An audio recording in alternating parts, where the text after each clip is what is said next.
আচ্ছা, তুমি তো অনেক ভালোবাসো না? হ্যাঁ। সত্যি?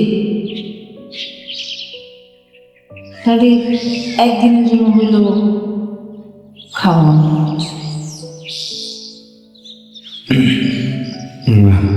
বুঝতেছো তো, আমার ভাই যদি একবার কিছু বলে সেটা সেটা না। জানি আমি কোনো কিছু বুঝতে চাই না। আমি খাইতে পারি না। আপনি আপনি কোনো কথা বলুন না। কেন? কেন খাবা না? মানে পাপার পারুন না আমি। তুমি অন্য কিছু কও। কও যে উপর থেকে লাভ দিতে হবো, পানিতে ডুবে যেতে হবো, যা করতে হবো সব করবো। কও বিষ খেলে দিচ্ছেন, আম খেতে পারবো না আমি।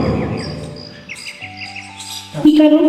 পারুন না আম খেতে, কোনো কারণ নেই। আম মুখে দিতে গেলে আম আম আম জানা বলা যায় না। কি কারণ হবে? মানে আমরা তো, দেখো তুমি আমার বলতে পারো কি অসুবিধা, আমি কিন্তু অসুবিধাটা কি বলো না। আর বাবা জিগাও না তুমি আমার কি কারণ। কোনো কারণ নাই কইতেছি না, তোমার কথা বুঝতেছো না। কারণ নাই মানে কারণ নাই। কি কারণ থাকতে পারে সেটার জন্য? না, আমার একটু জানতে হবে। না, বিষয়টা কি বলো, কারণটা কি, কেন খাও না?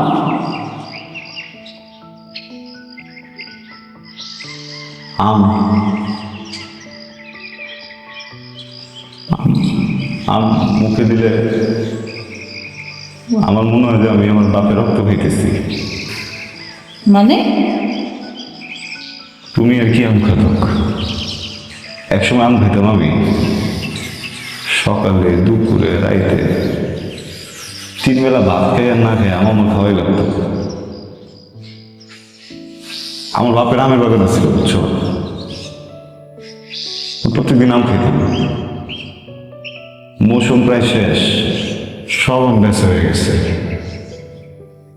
বড় একটা গাছের আম ছাড়া ওই পর্যন্ত আমি উঠতে পারি না। হঠাৎ করে একদিন আমি আমার আম্মারে ধরলাম, আম্মা আম খাবো। আম্মা কিছু করলো না। আশেপাশে লোকজন যারা আসলো সবাই করলাম যে আমার একটা আম করে দাও, একটা আম। এরাও কথা শুনলো না। আমার বাবা ছিল হাটে, হাট থেকে এলো। আমি যে ধরলাম আমার বাপে, আব্বা আমার একটু এখান থেকে আম পেড়ে দাও, আমি আম খাবো। আব্বা বলে যে বাজান এত বড় গাছ এনে উঠা যাবো না, তোর আমি হাট থেকে আম এনে দেবো না। কেন যেন ওই দিনকে আমি জিদ ধরে বসলাম যে না, আম খাইলে আমি এই গাছের আম খাবো। তুমি উঠো গাছে উঠো। কান্না শুরু করলাম। আমার আব্বা আমার অনেক ভালোবাসতো বুঝছো, রান্না করতে পারেন। তা আমার খুব এটা বায় বায়